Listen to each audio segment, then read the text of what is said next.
Hello friends, આપણે D અને એ block એલિમેન્ટની ડિસ્કશન કરીએ છીએ. તેમાં લાસ્ટ લેક્ચરની અંદર ડી વિભાગના તત્વો, એમાં પ્રથમ શ્રેણી એના ઓક્સાઇડ અને એના ક્લોરાઇડ, એમાં ક્યારે કઈ ઓક્સિડેશન સ્ટેટમાં કોણ જે છે મોર સ્ટેબલ હોય, કોણ જે છે લેસ સ્ટેબલ હોય, એનો એક અગત્યનો ટોપિક છે. ખૂબ આઈએમપી કહેવાય એવા ક્વેશ્ચનને આપણે ડિસ્કશન કરી ગયા.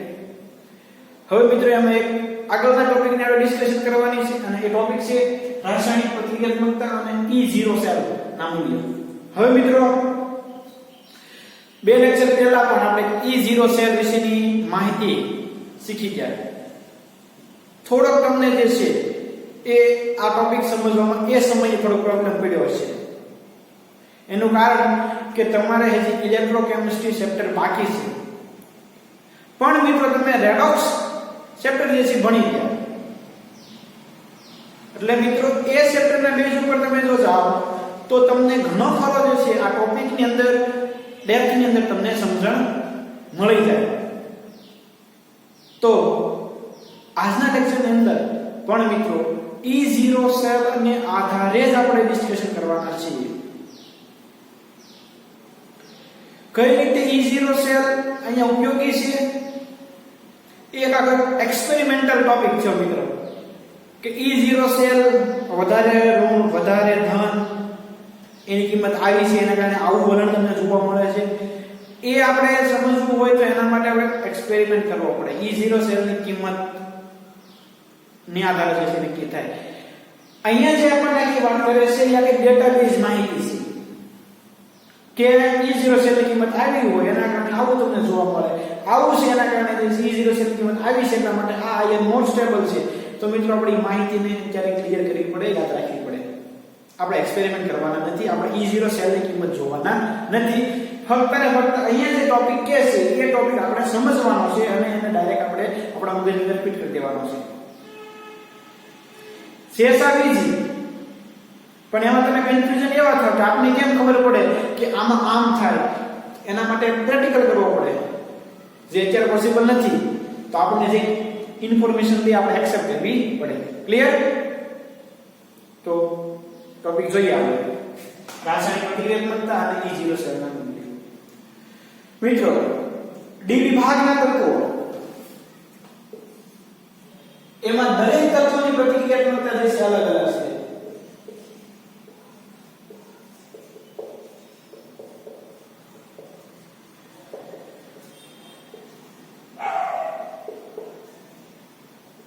દરેક તત્વની પ્રતિક્રિયાત્મકતા અલગ અલગ છે. એમાં તમે એક એવો પ્રયોગ કરો મિત્રો કે તમે 1 મોલર H+ નું દ્રાવણ લો, એટલે કે તમે એસિડ નું જે છે દ્રાવણ લો. તો મિત્રો બધા ધાતુ તત્વો છે એ ધાતુ તત્વ કેવા હોય? વિદ્યુત ધન. અને ધાતુ જે છે એ હંમેશા ઇલેક્ટ્રોન ગુમાવવાની વૃત્તિ ધરાવે. તો મિત્રો તમે ડી વિભાગના તત્વોને જ્યારે એસિડમાં ઉમેરો ત્યારે બધી ધાતુ તત્વો જે છે એસિડમાં દ્રાવ્ય થઈ જવી જોઈએ. કારણ કે અહીંયા H+ માંથી ડાયહાઇડ્રોજન વાયુ મુક્ત થાય, એટલે કે આનું જે છે H+ માંથી H2 થાય. શું થાય? H+ માંથી H2 થાય. 2H+ હોય તો H2 થાય. એટલે કે અહીંયા H+ માંથી H2 +1 માંથી 0 થયું, એટલે કે આનું જે છે એ રિડક્શન થયું. આનું શું? રિડક્શન થયું. તો મિત્રો અહીંયા જે ધાતુ હતી ડી વિભાગની, એ ધાતુનું તરત જ ઓક્સિડેશન થવું જોઈએ. ધાતુનું શું થવું જોઈએ? તરત ઓક્સિડેશન. પણ દરેક ધાતુ તત્વ ઝડપથી એસિડમાં એવી રીતે દ્રાવ્ય નથી થતી. ઉદાહરણ તરીકે platinum, gold, silver, Au, platinum. તો મિત્રો ગોલ્ડ અને પ્લેટિનમ છે એ એસિડમાં ઝડપથી દ્રાવ્ય થતી નથી, એટલે કે તેનું ઓક્સિડેશન થતું નથી. કેમ? તો કે એ તત્વ એ ઉમદા તત્વ છે. કેવા તત્વ છે? ઉમદા. ઉમદા એટલે કે નિષ્ક્રિય તત્વ છે, ઉમદા વાયુ કહીએ છીએ ને આપણે નિષ્ક્રિય વાયુ તત્વો 18મો સમૂહ. એની જેમ આ તત્વ એટલે કે કયું ગોલ્ડ અને પ્લેટિનમ એ ઉમદા તત્વ છે, એ આવી રીતે એસિડમાં દ્રાવ્ય થતા નથી. એટલે કે ડી વિભાગના દરેક તત્વોની રાસાયણિક પ્રતિક્રિયાત્મકતા અલગ અલગ હોય. તો એ વસ્તુ આપણે એક આખા E0 સેલ જે છે એ E0 સેલના બેઝ થી આપણે સમજવાની છે. જોઈએ આપણે એક પછી એક સ્લાઇડ જે છે એ શાંતિથી સમજતા જઈએ અને આપણા મગજની અંદર એ સ્લાઇડને જે છે સેટ કરતા જઈએ કે જેના કારણે મિત્રો આપણને આ ટોપિકમાં જે અગત્યના વસ્તુ જે છે જે હું અંડરલાઈન કરાવું એ તમને બધાને ખાસ ક્લિયર થઈ જાય. હવે આમાં કોઈ કન્ફ્યુઝન રહેવું જોઈએ નહીં. તો જોઈએ શું કહે છે આમાં. મોટાભાગની ધાતુઓ પૂરતી વિદ્યુત ધર્મની છે. આજે જો ખનિજ એસિડમાં ઓગળે છે એટલે કે ખનિજ એસિડ HCl છે, H2SO4 છે, એની અંદર જે છે ધાતુ ઓગળે છે, પણ અમુક તત્વો જે છે ઓગળતા નથી. તો એને જે છે ઉમદા તત્વો કહેવાય, ગોલ્ડ અને પ્લેટિનમ. જ્યારે તમે ધાતુને એસિડમાં ઉમેરો છો તો કે ધાતુ એ વિદ્યુત ધર્મમય હોય એટલે કે ઇલેક્ટ્રોન ગુમાવવાની વૃત્તિ ધરાવે. એટલે એસિડમાં રહેલો H+ H2 માં કન્વર્ટ થયો એટલે H+ નું રિડક્શન થયું એટલે ધાતુ શું થાય ભાઈ? ઓક્સિડેશન થાય. એટલે કે ધાતુ એ એસિડમાં દ્રાવ્ય થાય. જ્યારે આ પ્રક્રિયા થાય ધાતુનું શું થાય? ઓક્સિડેશન. H+ નું શું થાય? રિડક્શન. પાકું. કોપર ધાતુ સિવાયના પ્રથમ શ્રેણીના ધાતુઓ સાપેક્ષી રીતે વધુ પ્રતિક્રિયાત્મક હોય છે, જે 1 મોલ H+ દ્વારા ઓક્સિડેશન પામે. કીધું ને મિત્રો, તો અહીંયા એક જ તે કોના સિવાયના? કોપર સિવાયના. એટલે કોપર અપવાદ છે, આપણે યાદ રાખવું પડે. કોપર જે છે એ 1 મોલ H+ ની અંદર અદ્રાવ્ય છે. કેવો છે? એ અદ્રાવ્ય છે. બાકીના બધા જે છે દ્રાવ્ય છે. આ કેમ અદ્રાવ્ય છે મિત્રો? તો એનું કારણ છે એની હાઇડ્રેશન એન્થાલ્પી. એની હાઇડ્રેશન એન્થાલ્પી જે છે કેવી છે? મોર નેગેટિવ છે. આ રીઝનને કારણે HCl જે છે એ 1 મોલ H+ માં દ્રાવ્ય થતો નથી. કેમ અદ્રાવ્ય છે? કેમ દ્રાવ્ય થતો નથી? તો કે મિત્રો એની હાઇડ્રેશન એન્થાલ્પી જે છે ખૂબ વધારે છે, એટલા માટે. એટલે એ 1 મોલ H+ ની અંદર દ્રાવ્ય થશે. તો આ મિત્રો ત્રણ પડે. હવે તમને ક્લિયર થઈ ગયા છે કે મોટા ભાગના ડી વિભાગના તત્વો જે છે એ 1 મોલ H+ ની અંદર કે ખનિજ એસિડ ની અંદર જે છે ડિસોલ્વ થઈ શકે, દ્રાવ્ય થઈ શકે. ત્યારે શું થાય? તો કે H+ નું H2 માં રૂપાંતરણ થાય અને ધાતુનું જે છે શું થાય? ઓક્સિડેશન થાય. મિત્રો એ કોપર એવું છે જે એસિડમાં દ્રાવ્ય થતું નથી કારણ કે એની હાઇડ્રેશન એન્થાલ્પી ખૂબ વધારે છે. જે દ્રાવ્ય નથી એને કહેવાય ઉમદા તત્વો. કોપરને ઉમદા તત્વ ગણવામાં આવતું નથી. એ પ્રક્રિયા કરે છે પણ સાંદ્ર એસિડ તમારી લેવો પડશે. ક્લિયર? આ જે પ્રક્રિયા થાય એટલે કે જે તમે એસિડ અને ધાતુને ઉમેરીને દ્રાવ્ય કરો તો દરેક પ્રક્રિયાનો વેગ જે છે અલગ અલગ હોય. એટલે કે પ્રક્રિયાના વેગમાં ક્યારેક ઘટાડો પણ જોવા મળે, ક્યારેક વધારો પણ જોવા મળે. પ્રક્રિયા પરિસ્થિતિ પર આધાર રાખશે. કોના પર આધાર રાખશે? ઓપ્ટિમમ કન્ડિશન, પ્રક્રિયા પરિસ્થિતિ પર. મિત્રો ખાસ સમજવા જેવું છે એક પોઈન્ટ. ટિટેનિયમ અને વેનેડિયમ એ મંદ ઓક્સિડેશન કરતા સંયોજનો પ્રત્યે કેવા છે? નિષ્ક્રિય છે. ખાસ સમજવું પડશે. કયા તાપમાને? ઓરડાના તાપમાને ટિટેનિયમ અને વેનેડિયમ જે છે એ ઓક્સિડેશન કરતા સંયોજનો પ્રત્યે કેવા છે? નિષ્ક્રિય છે. એનું કારણ છે એનો E0 સેલ. એનું કારણ છે એનો E0 સેલ. કારણ કે એના E0 સેલ ની અંદર ક્રમશઃ ઘટાડો થાય. હવે મિત્રો આ ઘટાડો કેમ થાય? કેમ આપણે ખબર પડે? તો એ આખો પ્રેક્ટિકલ પાર્ટ થઈ ગયો મિત્રો. આપણે અત્યારે એટલું એક્સેપ્ટ કરવાનું છે કે ટિટેનિયમ અને વેનેડિયમ જે છે એ મંદ ઓક્સિડેશન કરતા પ્રત્યે નિષ્ક્રિય છે કારણ કે એનો E0 સેલ નું મૂલ્ય ઘટે છે. એટલું યાદ રાખવાનું છે. જ્યાં તમે અગત્યના point IMP point note down કરતા હો ત્યાં લખી નાખવાનું કે ટિટેનિયમ અને વેનેડિયમ કે મંદ ઓક્સિડેશન કરતા વ્યક્તિ નિષ્ક્રિય છે એરોમેરિન, કારણ કે એના E0 સેલના મૂલ્યમાં ક્રમશઃ ઘટાડો થાય છે.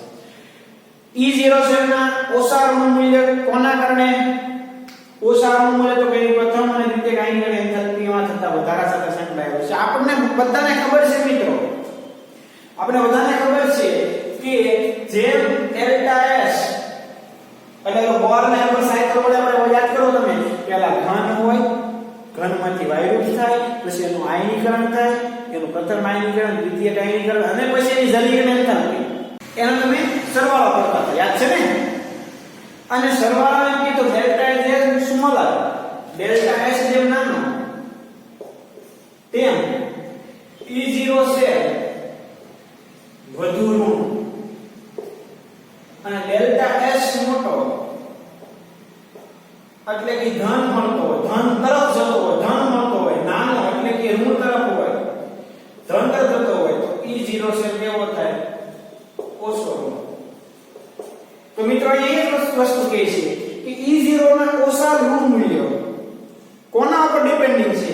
તો કે પ્રથમ આયનિક એન્થાલ્પી અને દ્વિતીય આયનિક એન્થાલ્પીના સરવાળાના વધારા સાથે, એટલે કે ડેલ્ટા H વધે, મોટો થાય તો કેવો થાય? E0 સેલ ઓછો ઋણ થાય. ઓછો ઋણ થાય એટલે રિડક્શન કરતા તરીકેનું વલણ ઘટે. મેં શોર્ટકટ લખાય છે, ખાસ યાદ રાખજો. જેમ E0 સેલ ઋણ,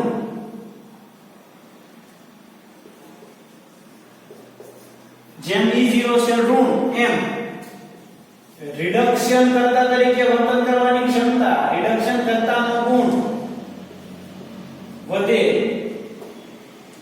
અને પોતાનું શું થાય ભાઈ? પોતાનું ઓક્સિડેશન થાય, રિડક્શન યાદ કરો. જેમ E0 સેલ ઋણ એમ રિડક્શન કરતાનો ગુણ વધે એટલે પોતાનું થાય ઓક્સિડેશન. એવી જ રીતે મિત્રો E0 સેલ ધન એમ કોનો ગુણધર્મ વધે? તો ઓક્સિડેશન કરતાનો ગુણ વધે.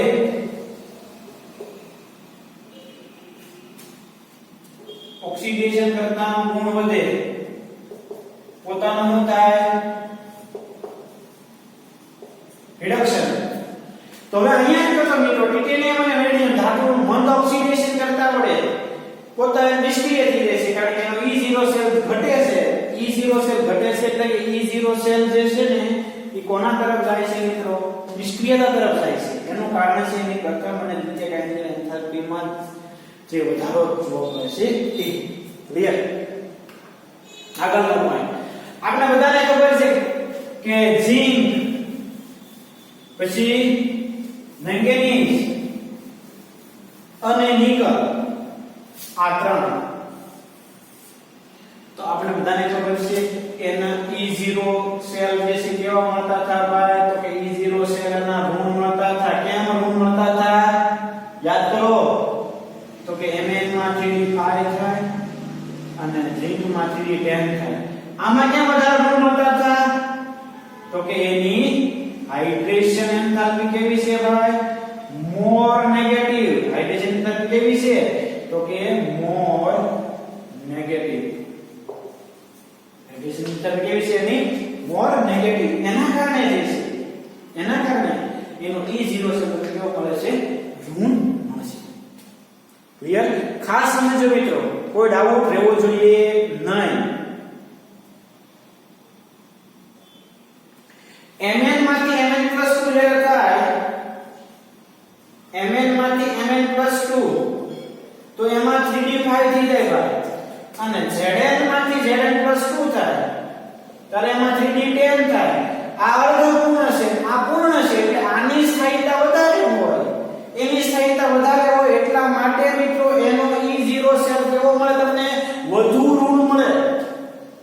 પોતે સ્થાયી થવા માટે ઝડપથી પોતાનું ઓક્સિડેશન કરે, પોતાનું ઓક્સિડેશન કરે એટલે કે રિડક્શન કરતાનો ગુણ વધે. રિડક્શન કરતાનો ગુણ વધે એટલે E0 સેલ કેવો મળે મિત્રો? તમને ઋણ મળે. પહેલા આપણે આમ કહેતા ને તમને પાછા લાવું છું. ઝિંક અથવા તો Mn જ્યારે +2 માં કન્વર્ટ થાય ત્યારે 3D10 અને 3D5 થાય. એટલે આ ખબર છે આ અર્ધપૂર્ણ છે ને આ પૂર્ણ છે, આ અર્ધપૂર્ણ અને આ પૂર્ણ, એટલે આની સ્થાયીતા વધારે હોય, આની સ્થાયીતા વધારે હોય એટલે Mn+2 ની સ્થાયીતા વધી, એટલે Zn ઝડપથી શેમાં કન્વર્ટ થાય? Zn+2 માં થાય. Mn શેમાં કન્વર્ટ થાય? Mn+2 માં થાય. એટલે કે પોતાનું ઓક્સિડેશન એટલે બીજાનું રિડક્શન કરે, એટલે પોતે પ્રબળ રિડક્શન કરતા જો પ્રબળ રિડક્શન કરતા એટલે E0 છે કેવો મળે? ઋણ, અને વધુ ઋણ મળવો જોઈએ, મળે છે.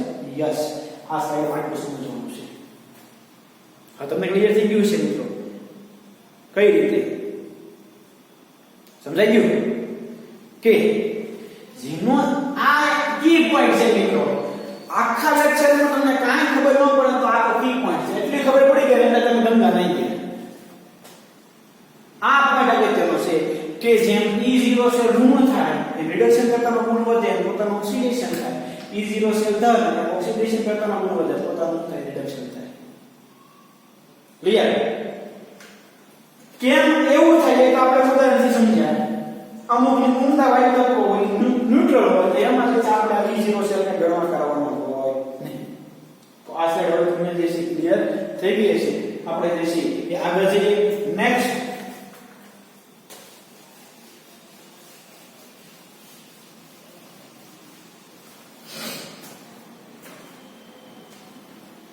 Mn+2 અને Mn+3 રિડક્શન યુગ્મ ના મૂલ્યો જલીય દ્રાવણોમાં Mn+3 અને CO+3 આયનો પ્રબળ ઓક્સિડેશન કરતા છે દર્શાવે. હવે જોજો અહીંયા જોજો આ પણ સમજીએ છીએ આપણે. જો આ પોઈન્ટ સાવ ઈઝી છે, પાણી નમું નથી મિત્રો. આ ઊંડા તત્વવાળો તમને યાદ રહી ગયું છે. આપણે આ જે છે એ સાવ નથી કે નહીં લખી જોજો. Mn+3 અને Mn+2 ના રિડક્શન યુગ્મ. હવે આ Mn+3 કોના તરીકે વર્તે? Mn+3 પ્રબળ ઓક્સિડેશન કરતા કોના તરીકે વર્તે છે ભાઈ? તો કે ઓક્સિડેશન કરતા. એટલે પોતાનું શું થાય? ઓક્સિડેશન કરતા પોતાનું શું થાય? રિડક્શન થાય. શેમાં કન્વર્ટ થાય? તો કે Mn+2 માં. અને Mn+2 માં કન્વર્ટ થાય એટલે કારણ કે એમાં 3D5 થાય છે.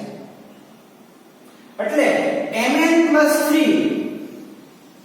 Mn+3 કે પ્રબળ કેવો છે? ઓક્સિડેશન કરતા, અને Mn એ કેવો છે? રિડક્શન કરતા. સમજાણો? કોણ રિડક્શન કરતા થાય પણ ઓક્સિડેશન કરતા થાય. અહીંયા એવું કહે છે પ્રબળ ઓક્સિડેશન કરતા છે, પણ હું કામ E0 છે ના મૂલ્ય કે છે આપણે ખબર નથી એનો E0 છે કેટલો છે. પણ હું તમને પ્રેક્ટિકલી સમજાવું છું કે આ Mn+3 એ Mn+2 માં કન્વર્ટ થાય.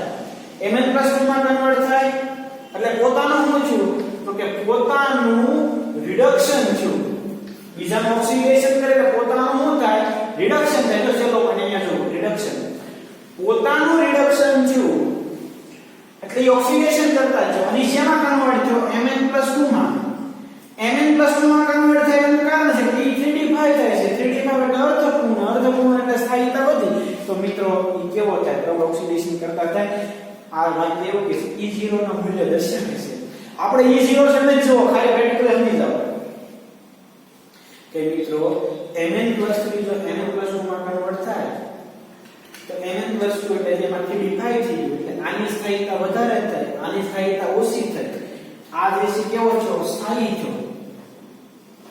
આ કેવો છો? ઓછો સ્થાયી. તો બધાને ખબર છે મિત્રો, કોઈ પણ વસ્તુ હોય તો કોઈ પણ વ્યક્તિ હોય કે કોઈ પણ આયન હોય, બધા કોના તરફ જાય? તો એ સ્થાયીતા તરફ જાય, સ્થાયી થવાનું વલણ ધરાવે. તો આ Mn+3 ઈ મિત્રો ઇલેક્ટ્રોન મેળવીને પોતે ઓક્સિડેશન તરીકે વર્તીને Mn+2 માં કન્વર્ટ થઈ જાય, કારણ કે એમાં 3D5 થાય. 3D5 એટલે સ્થાયી થાય. અને એની વસ્તુ કોબાલ્ટમાં એવું કે છે. કોબાલ્ટમાં એવું જ થાય કે કોબાલ્ટ+3 અને કોબાલ્ટ+2, તેમાં કોબાલ્ટ+2 મોર સ્ટેબલ છે. એટલે કોબાલ્ટ+3 એ કોબાલ્ટ+2 માં કન્વર્ટ થાય, +2 મોર સ્ટેબલ. એટલે એ આ પણ કહે છે પ્રબળ ઓક્સિડેશન કરતા. હવે એની વસ્તુ અહીંયા સમજવી હોય તો Zn અને Zn+3 તો મિત્રો E0 છે Zn+3 માટે એ વસ્તુ દર્શાવે છે. Zn+3 એ Zn+2 માં કન્વર્ટ થાય. આમાં શું છે? તો કે 3D9 છે.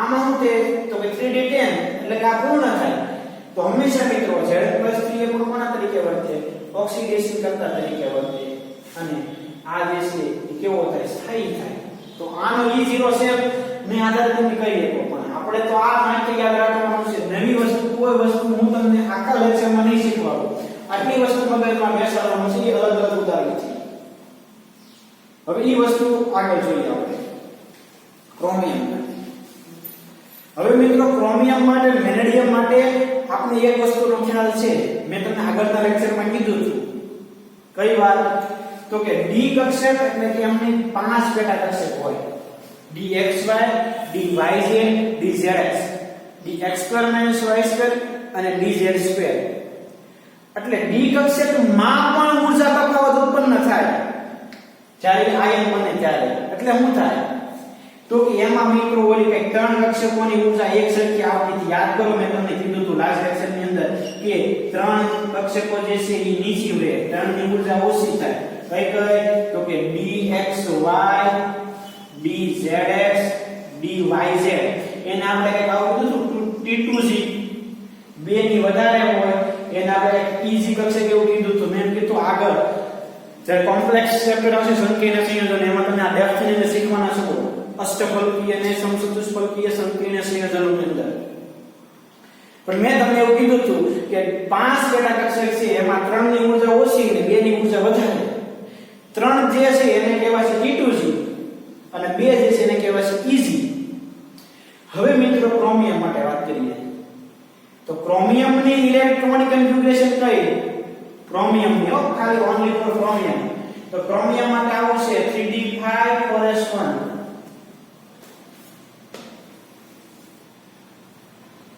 હવે મિત્રો કોપરનો ક્રોમિયમ 3d5 ક્રોમિયમ પ્લસ 2 છું એટલે આમાં છું 3d4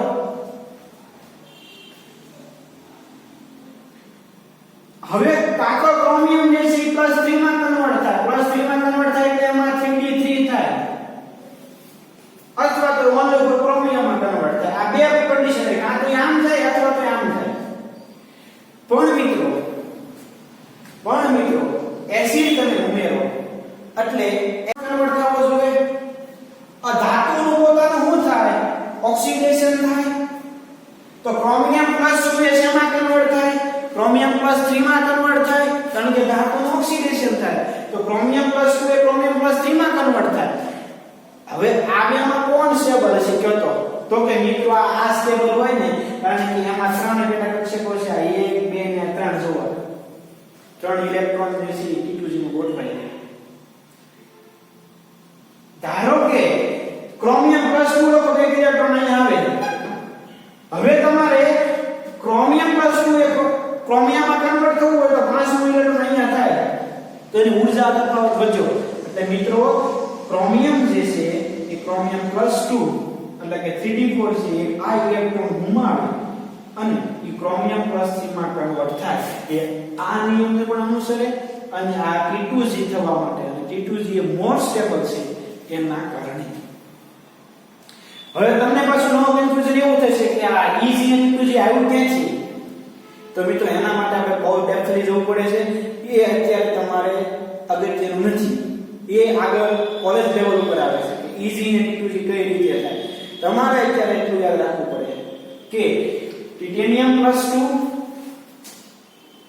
વેનેડિયમ +2 અને ક્રોમિયમ +2 એ પ્રબળ રિડક્શન કરતા છે કેમ રિડક્શન કરતા છે તો એનું કારણ છે કે એમાં T2Z3 થાય છે શું થાય છે આમાં T2Z3 આ થાય છે T2Z3 એટલા માટે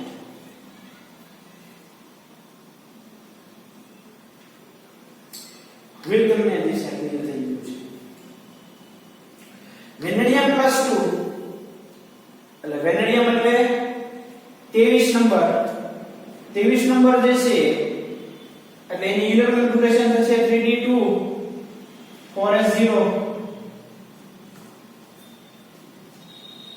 કે 3d3 4s0 ટિટેનિયમ +2 એટલે 3d2 4s0 0. તો આ બંને કેમ રિડક્શન કરતા તરીકે વર્તે તો કે ડી કક્ષક D0 કરવાનું વલણ ધરાવે છે. ધાતુ પર ઓક્સિડેશન કરતાનો ગુણધર્મ ધરાવે. એટલે જો ભેગું નથી તો યાદ રાખજો. ક્રોમિયમ પ્લસ 3 એ ઓક્સિડેશન કરતા તરીકે વર્તન કરે છે એનું કારણ છે T2G3. ટિટેનિયમ પ્લસ 2 ને વેનેડિયમ પ્લસ 2 એ રિડક્શન કરતા તરીકે વર્તે છે કારણ કે એમાં ડી કક્ષક 0 થઈ જાય, 2 ઇલેક્ટ્રોન ગુમાવે પછી, એક 3 ઇલેક્ટ્રોન ગુમાવે પછી. એટલે પોતે જે છે એ કોના તરીકે વર્તન કરે? રિડક્શન કરતા તરીકે વર્તન કરે અને આવી પ્રક્રિયા થાય. પ્રક્રિયા જે છે યાદ રાખવી પડશે. ક્રોમિયમ પ્લસ 2 એની જ્યારે તમે એસિડમાં ઉમેરો ત્યારે ક્રોમિયમ પ્લસ 3 થાય, ડાયહાઇડ્રોજન વાયુ મુક્ત થાય. અહીંયા Mn+3 એ Mn+2 માં કન્વર્ટ થાય છે. Mn+2 ઓક્સિડેશન કરતા તરીકે વર્તન કરે છે કારણ કે Mn+2 સ્થાયી થાય 3d5 થાય એટલા માટે. Zn+3 માટે એ જ વસ્તુ છે, Cobalt+3 માટે પણ એ જ વસ્તુ છે. આ ટોપિક છે. આ સ્લાઇડ માટે આ વસ્તુ સમજવી પડે આપણે કે ક્રોમિયમ જે છે ક્રોમિયમ +2 છે એટલે આમાં 3d4 થાય.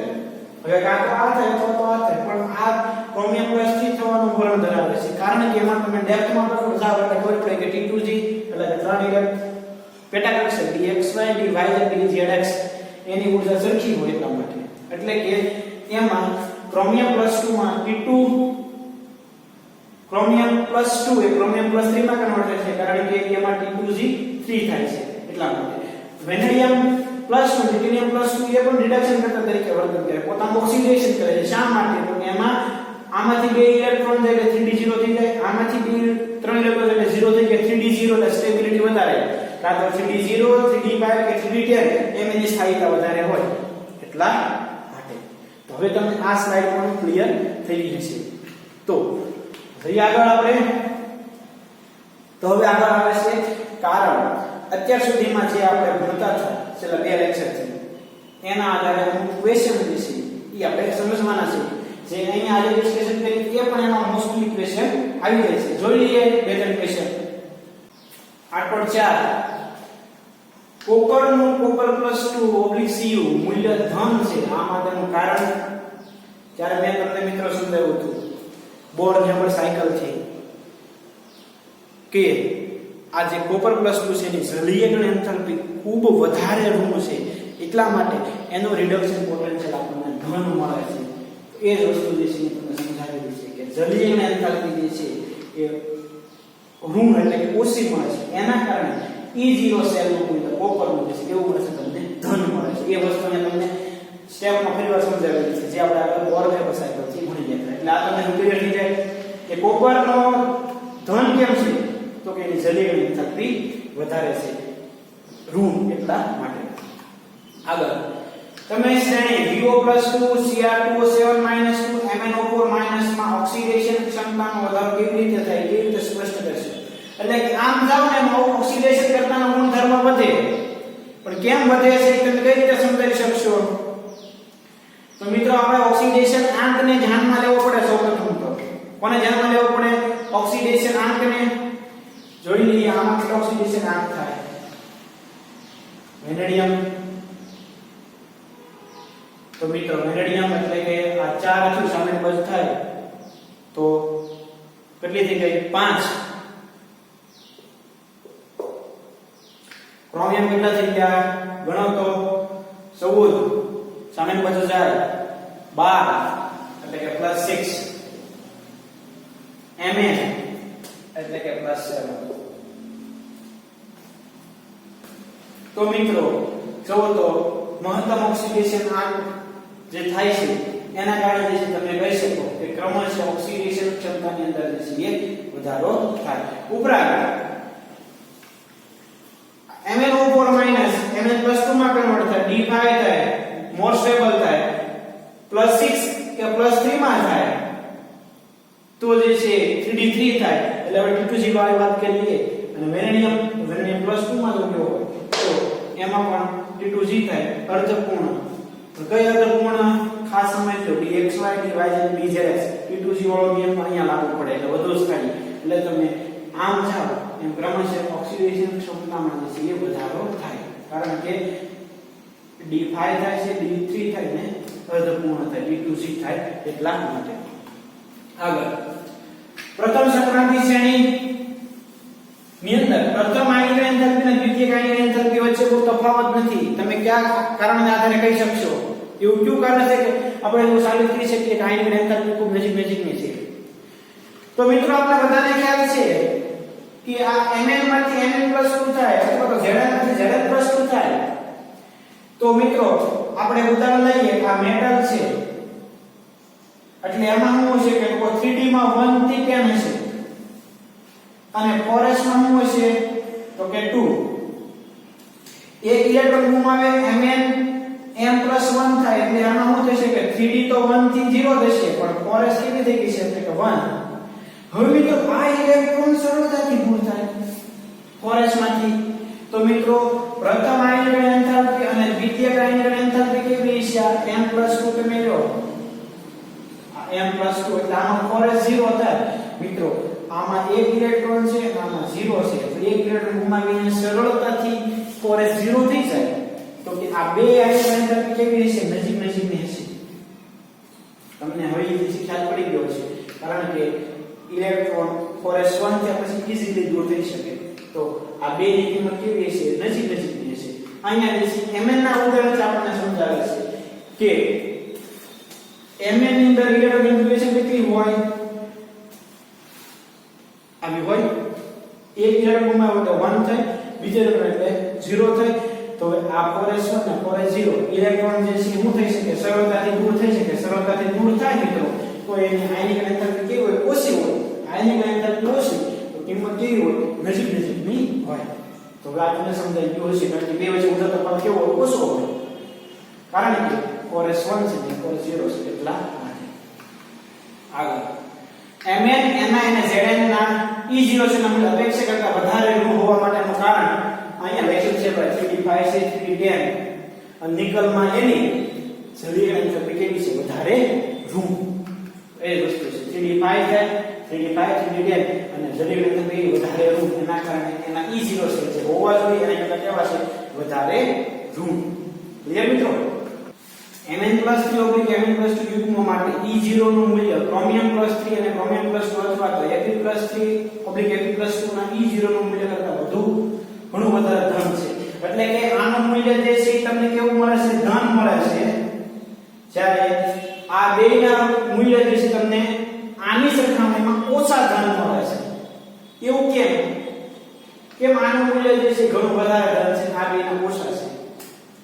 તો એક તો મિત્રો આપણે અહીંયા શીખી ગયા છે Mn+3 Mn+2 માં કન્વર્ટ થવાનો ગુણધર્મ ધરાવે છે. એટલે પોતે ઓક્સિડેશન કરતા તરીકે વર્તે, પોતાનું થાય રિડક્શન થાય એટલે એનો E0 કેવો આપણને ધન મળે. એ તો ક્લિયર થઈ ગયું. હવે અહીંયા ક્રોમિયમ+3 એટલે મિત્રો જો આવું એક થાય તો આપણે સમજી ગયા E2G3 અને Fe+3 એટલે તો Fe એટલે 3d6 4s2 3 ઇલેક્ટ્રોન કાઢો એટલે 3d5 થાય. તો મિત્રો આ 3d5 તો આ બે ની સ્થાયીતા કેવી છે? વધારે છે. બે ની સ્થાયીતા વધારે છે તો E0 છે કેવો થાય? ઋણ તરફ જાય. જેમ આનો આ ઓછો સ્થાયી છે તો એનો કોણ તરફ જાય? ધન તરફ જાય. અને આ ધન તરફ જાય એટલે એનો ડેલ્ટા S કેવો થાય? નાનો થાય. એટલે કે સોરી ડેલ્ટા S કેવો થાય? મોટો થાય એટલે ધન તરફ ગયો. આનો ડેલ્ટા S કેવો થયો? નાનો છે એટલે ઋણ તરફ ગયો. મિત્રો Mn+2 ની આયનિક એન્થાલ્પી વધારે છે. Mn+2 ની આયનિક એન્થાલ્પી વધારે છે. આયનિક એન્થાલ્પી વધારે છે એટલે મિત્રો એના આધારે પણ તમે સમજી શકશો. તો અહીંયા એ વસ્તુ સમજાવે છે કે Mn+3 આ E નું મૂલ્ય ઘણું વધારે છે એટલે E0 છે કેવો થાય? ઓછો ઋણ થાય. એટલે આ કેવો છે? ધન છે. જ્યારે આ 3d5 છે 3d5 એટલે એની આયનિક એન્થાલ્પી હવે કેવી થાય? વધારે ઋણ થાય ને એનો E0 છે કોણ તરફ થાય? ઋણ તરફ જાય. અહીંયા એ જ વસ્તુ છે T2 થી મોર સ્ટેબલ થાય.